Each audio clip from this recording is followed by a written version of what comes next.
Assalamualaikum warahmatullahi wabarakatuh. Apa kabar semua teman-teman? Jumpa lagi bersama kami ya di channel Kang Teknik. Di video kali ini seperti biasa kita akan berbagi tutorial ya. Nah, di video kali ini kita bertemu dengan kulkas Polytron. Untuk kondisi kerusakan, kulkasnya itu tidak dingin ya, tidak dingin dan lampunya hidup. Dan juga untuk informasi dari orangnya, katanya sempat kebuka, pintu sempat kebuka, lalu besoknya itu udah nggak bisa dingin lagi ya. Nah, informasi dari orangnya kurang lebihnya seperti itu. Nah, di sini seperti biasa, di sini saya akan menunjukkan cara mengeceknya dan juga cara mengatasinya ya, cara simpel untuk mengatasi kulkas Polytron yang tidak dingin ya. Nah, seperti biasa kita akan cek dulu untuk di bagian evaporator. Di sini setelah kulkas kita nyalakan ya, di bagian evaporator itu terdengar suara gemericik air ya. Nah, suara gemericik ini bukan dari air ya, melainkan oli yang udah naik ke evaporator ya. Jadi olinya udah naik semua di bagian evaporator, makanya evap itu ada suara kemicik. Dan kalaupun misalkan bisa dingin, nantinya itu nggak bisa rata ya kalau misalkan di evaporator terlalu banyak endapan oli. Nah, di evap ada suara mericik tapi tidak dingin, dan kita akan cek di bagian kondensor. Di sini untuk di bagian kondensor tidak ada panas sama sekali, dan juga di bagian filter. Kalau di kondensor nggak panas, di bagian filter pastinya nggak panas ya, karena ujung dari panas itu ada di bagian filter. Nah, ada kemungkinan kalau misalkan nggak panas itu freonnya habis ya. Nah, untuk kulkas Polytron sendiri, ini memang kenapa saya sering kalau bikin konten di kulkas Polytron sering ganti kondensor ya. Nah, yang paling sering kerusakan untuk merek Polytron ya, karena udah sering saya coba press segala macam ya untuk kulkas Polytron itu, yang paling sering bocor itu ada di bagian kondensor ya. Jadi pemakaian 5 tahun ke atas itu biasanya kondensornya udah bocor ya. Dan di sini untuk seri yang 16, kulkas Polytron seri yang 16 di sini saya ganti dengan kondensor ukuran 8 ya, ukuran 8. Karena kondensor 8 ini saya rasa udah cukup ya. Dan ada tambahan lagi, kalau kemarin kita langsung main ganti kondensor, di sini saya akan tunjukkan juga bagaimana cara gampangnya memflushing oli atau membersihkan oli di dalam evaporator. Nah, di sini kalian bisa, teman-teman bisa potong ya di bagian filter, bisa potong lalu tambahkan kapiler. Namun kapilernya itu pastikan ada lubang ya. Di bagian kapiler ada lubang, lalu kita masukkan metil seperti ini nantinya. Sambil kita hidupkan dulu. Yang pasti kita vakum dulu ya, pastikan udaranya itu habis. Nanti kalau misalkan udaranya itu habis, lalu kita matikan, dan otomatis metil ini bakalan kehisap. Dan metil ini sendiri fungsinya untuk mengikat ya, mengikat oli di dalam evaporator supaya lebih gampang memplasing. Nah, di sini setelah saya hidupkan lalu saya masukkan metil. Kalau posisi mati dalam keadaan vakum, metil bakalan kehisap ya. Nah, ini mulai jalan. Dan untuk kebutuhan metilnya itu kalian teman-teman bisa sesuaikan ya, sesuaikan. Kalau misalkan di dalam evap itu banyak oli, bisa lebih banyak lebih bagus ya, lebih, jadi lebih banyak itu bisa satu kali flushing ya. Kalau misalkan kita ngasih metilnya itu lebih banyak. Sini kita masih tambahkan metil. Setelah dirasa sudah cukup, lalu kita potong di bagian pipa hisapnya. Nah, di sini kita potong di bagian pipa hisap. Nanti kita flushing dari pipa hisap ini ya. Nah, kemarin juga ada yang bertanya juga, Bang, memflushingnya itu dikeluarin lewat kapiler apa lewat hisap? Nah, itu tergantung teman-teman ya. Kalau saya itu lebih enak itu kita flushing langsung keluar dari pipa hisap ya. Kalau dikeluarin lewat kapiler itu menurut saya yang paling enak itu dari hisap. Nah, ini kita buntu dulu habis kita hisapkan metil. Nah, tadi kita buntu dulu, lalu kita hidupkan, dan nanti metil sama oli bakalan keluar dari sini ya. Nah, ini kita kasih tekanan jangan terlalu ini ya, nggak perlu kita tahan-tahan dulu. Yang penting nanti olinya bisa keluar. Tuh, di sini oli mulai keluar. Oke, kita tahan, coba.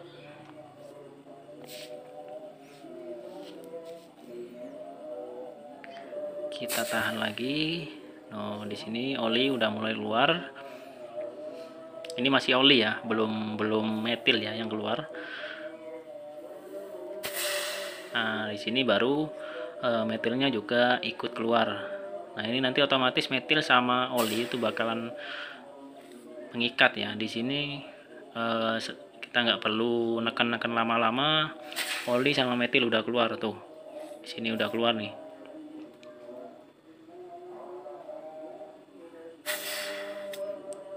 Oke, di sini udah nggak keluar. Nah, di sini udah mulai keluar ya untuk olinya. Tuh, udah agak banyak ya yang keluar. Nah, ini nggak perlu kita tekan-tekan, ini udah keluar sendiri. Jadi buat yang bertanya kemarin kenapa harus di flashing, kalau misalkan langsung diisi freon kan nggak masalah bang. Memang kalau misalkan endapan oli di evap itu, misalkan kalau misalkan kita isi freon itu tetap bisa dingin ya. Cuman perbedaannya antara bersih sama ada banyak oli, itu lebih cepat pembukuannya itu dalam keadaan bersih untuk di bagian evaporator.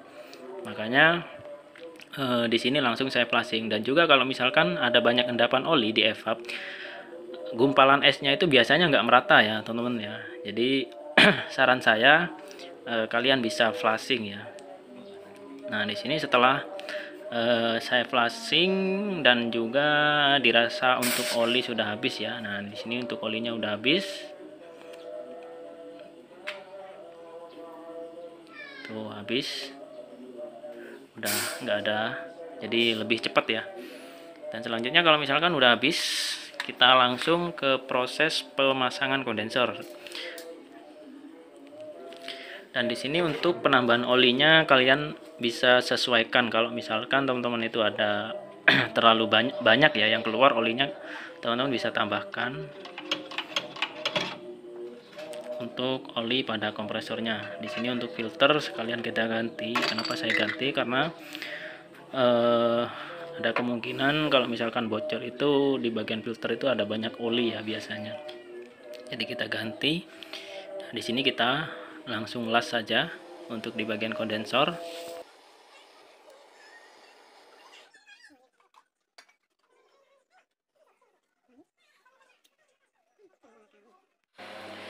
Dan juga filter juga kita ganti dengan yang baru.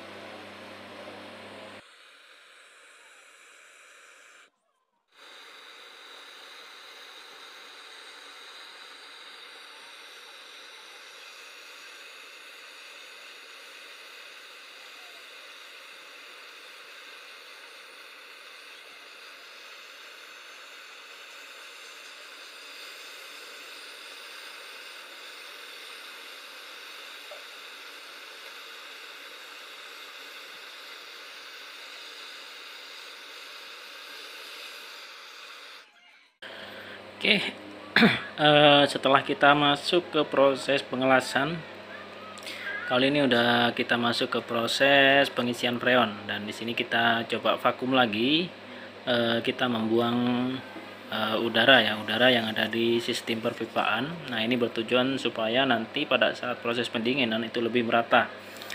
Dan untuk memvakumnya, intinya itu di bagian kapiler ini. Nah, ini untuk vakum ya. Jadi kapiler ini kalau misalkan udah nggak ada udara, teman-teman bisa langsung las, langsung dilas. Nah, habis itu kita langsung proses pengisian freon. Nah, di sini untuk proses pengisian freon saya lakukan dalam kondisi keadaan kompresor mati ya.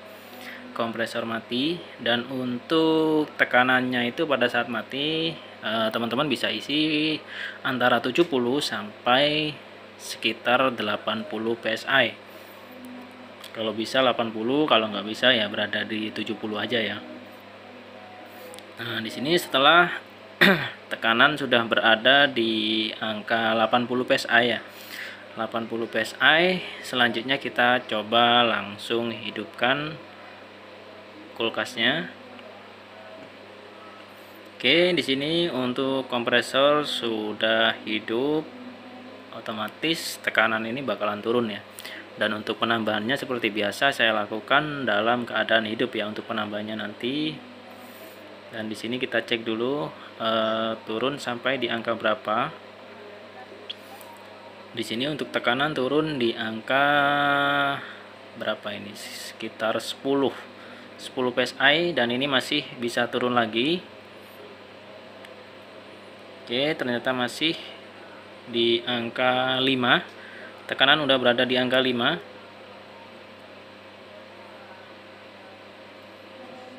Kita tunggu sampai dia naik dulu. Kalau misalkan nggak naik baru kita tambahkan.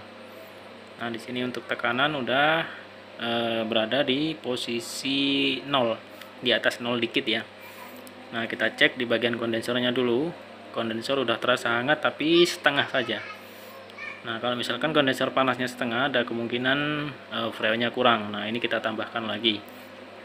Dan untuk jenis freon yang 134 kita nggak perlu banyak-banyak, kita tambahkan di angka sekitar 15 PSI itu udah cukup ya. Udah cukup banget di 15 PSI. Sini kita tutup. Dan di sini berada di tekanan di atas 15 ya, di atas 15 dikit. Nah, ini kita tunggu prosesnya. Sambil kita cek ya filternya itu bisa panas. Nah, di sini filter juga bisa panas, tekanan berada di angka 15 PSI, dan ini kita tinggal menunggu hasilnya.